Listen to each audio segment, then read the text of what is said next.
एक राजा पृथु हुए, जिनसे ये मैदिनी पृथ्वी के नाम से विख्यात हुई।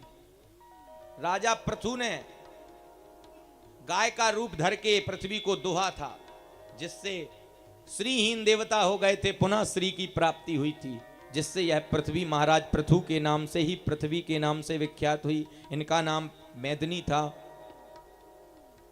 पृथ्वी के नाम से विख्यात हुई महाराज पृथु। महाराज पृथु के वंश में एक प्राचीन बरही नाम के बड़े यशस्वी राजा हुए। क्या नाम था? प्राचीन बरही। बड़े यशस्वी थे, तेजवान थे, उनमें बहुत तेज था। अपनी प्रजा का पालन करते थे, यज्ञ आदि कर्मकांड, योगाभ्यास तथा बल और पराक्रम से अपनी प्रजा को पालते थे। उन्होंने इतना कर्मकांड किया, इतने यज्ञ करवाए, इतने यज्ञ करवाए कि उन्हें यज्ञ पुरुष कहा जाने लगा। लेकिन यज्ञ कराते तो थे, उस यज्ञ में नर पशुओं की बलि दिया करते थे, बहुत अधिक बलि देते थे। बहुत दिन जब उन्हें यज्ञ कराते कराते हो गए, तभी वहां पर एक बार देवऋषि नारद जी आए। नारद जी आए तो नारद जी ने कहा, अरे आप इतने धर्मात्मा महाराज पृथु के वंशज हैं, आप क्यों ऐसा यज्ञ करते हैं जिससे पशुओं की बलि दी जाती हो? हिंसात्मक यज्ञ भगवान स्वीकार नहीं करता। कोई भी हिंसात्मक यज्ञ, चाहे वो किसी भी मजहब का हो, किसी भी धर्म का हो, किसी भी संप्रदाय का हो, पशुओं की बलि नहीं देनी चाहिए।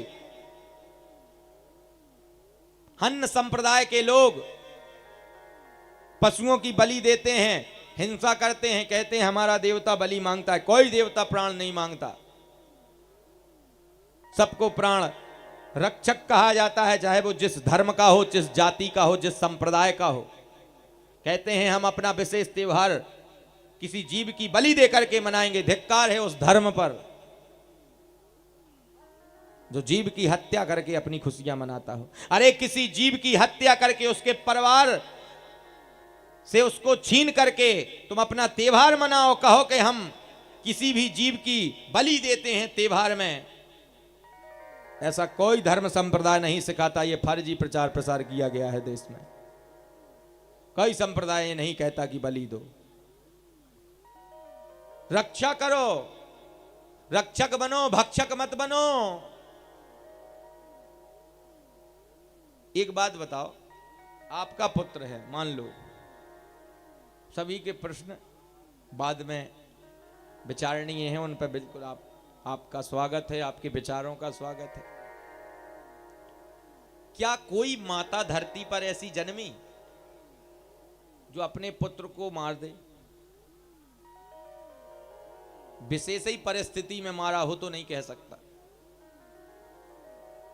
इसी दुर्गा सप्तशती में लिखा है, कुपुत्रो जाए तो क्वचिदपि कुमाता न भवति। सुना है? अभी ये आरती गाते हैं तो उसमें भी ऐसी शायद कोई एक लाइन गाते हैं, हाँ, पूत कपूत सुने मेरी माता। कैसा? हाँ, पूत कपूत सुने बहु तेरे, पर माता नहीं कुमाता। कभी ये नहीं सुना कि कोई माता कुमाता होती है। इसी को तो दुर्गा सप्तशती में संस्कृतबद्ध किया गया है, पुत्रो जाए तो क्वचिदपि कुमाता न भवति। पुत्र कपुत्र हो सकता है, पूत कपूत हो सकता है, कभी माता कुमाता नहीं होती। तो सोचो, कोई भी धर्म का, संप्रदाय का देवता अपने ही बच्चे की हत्या करने के लिए कहेगा? ईमानदारी से सोचना। और जो लोग ये कहते हो कि यज्ञों में बलि, पशु बलि या नर बलि देना अनिवार्य है, मैं उन सब का विरोध करता हूं व्यासपीठ से।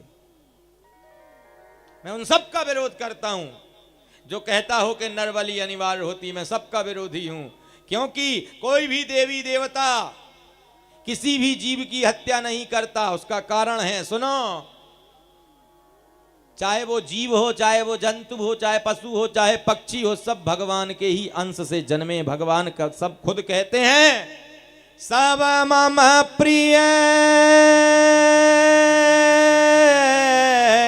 सब मम उपजाए, और सब ते अधिक मनुज मुहि भाए। सब मम प्रिय, सब में कुछ बचा?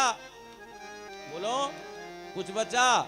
नहीं बचा। सब मम प्रिय सब मम उपजाए, सब ते अधिक मनुज मुहि भाए। कोई नहीं बचा, सब मेरे से जन्म लेते हैं। तो कोई भी मां, कोई भी देवता जीव हिंसा के लिए नहीं कहता। ये फर्जी प्रोपोगंडा फैलाया जा रहा है देश में।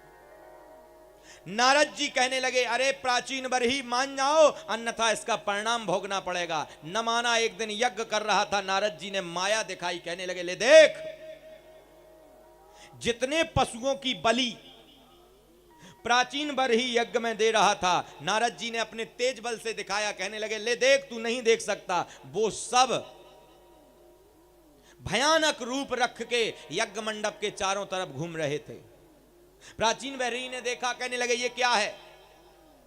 नारद जी कहने लगे, अरे मूर्ख, जिन जिन की तूने हत्या की है वो बदला लेने के दृष्टिकोण से घूम रहे हैं। कब तक यज्ञ करेगा? एक दिन तो यज्ञ बंद करेगा, और जिस दिन यज्ञ बंद करेगा उस दिन ये सब मिल करके तुझे जला के भस्म कर देंगे, खा जाएंगे। प्राचीन बरही को समझ में ना आया। नारद जी कहने लगे, सुन, मैं तुझे एक वृतांत सुनाता हूं। पूर्व काल में एक पुरंजन नाम का राजा था। ध्यानपूर्वक सुनिएगा, मैं ज्यादा कथा ही कथा सुनाता हूं और यहां वहां नहीं जाता।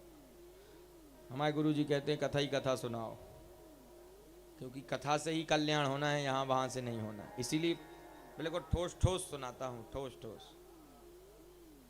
भजन वजन ज्यादा नहीं गाते हम, कथा ही कथा सुनो। हमारे में जी नहीं होता, हमारी कथा में ये नहीं चलता। हमारी कथा में तो कथा चलेगी बस। अब बोरियत हो चाहे नींद आए, कथा ही कथा होगी। अच्छा, जो रसिक प्रेमी है उन्हें अभी कथा ही कथा सुननी है, बताओ। अगर आप हकीकत में कथा के प्रेमी हैं तो कथा ही सुनने आए हो। अगर भजन सुनना होते तो अपने घर पे एक रात भजन संध्या कराते, 100-150 गाने इकट्ठे सुन डालते। बताओ, कथा का मतलब ही कथा कथा है। कथा ही कथा सुनाओ तो आपका भी कल्याण, जो कथा सुनाएगा माने मेरा भी कल्याण, और आप सुन रहे तो आपका भी कल्याण। इसीलिए मैं सिर्फ कथा सुनाता हूं, यहां वहां नहीं भटकता कथा सुन। संगीत भी ज्यादा हमारे साथ में काम नहीं करता। वो तो क्या है, शुरुआत में तू ना हो तो आदमी को नींद आने लगती, तो थोड़ी हम शुरू में झटका मार देते हैं बिजली जैसा, और थोड़ा सा शाम को एक जाने तो जैसे मैं झटका मार दे, ताकि लोगों को ये भी पता चल जाए कि हाँ ये भी बजत। अच्छा, ये हम ना दिखाते तो ये पैसा ना दे, फिर के काहे के पैसा जब बजता ही नहीं है।